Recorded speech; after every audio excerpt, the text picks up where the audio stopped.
मध्य प्रदेश भारत में हर साल जाम दरिया के दोनों किनारों पर बसने वाले दो गांव गोतमार मेला मनाने के लिए जमा होते हैं, जहां लोग एक दूसरे पर पत्थर फेंकते हैं।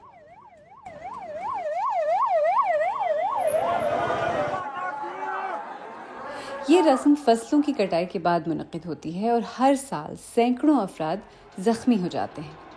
सरकारी रिकॉर्ड के मुताबिक 1955 से अब तक 1 दर्जन से ज़्यादा अफराद हलाक हो चुके हैं। मकामी लोगों का कहना है कि इस रस्म को ख़त्म होना चाहिए क्योंकि इससे कई ख़ानदान तबाह हो जाते हैं। जो गरीब जनता रहती है उसको यदि पैर टूट गया, किसी की छाती की हड्डी टूट गई, किसी की खोपड़ी खराब हुई, कोई मर जाते हैं, तो मेरा कहना यह है कि दुनिया का नाई नाश्ता ना होने के कारण ये बंद होने को। हुक्काम एतराफ़ करते हैं कि वो पत्थर फेंकने के अमल को रोकने में नाकाम रहे हैं। करीब 40 से 50 हजार लोगों की जो भीड़ है लगातार बनी रहती है। करीब 500-600 लोगों का जो है लगातार पत्थरबाजी का क्रम जारी रहता है। पूरी तरह से रोक लगाने में अभी तक सफल नहीं हो पाए, क्योंकि अभी भी लोगों को मान्यता है कि ये खेल उनका पारंपरिक खेल है।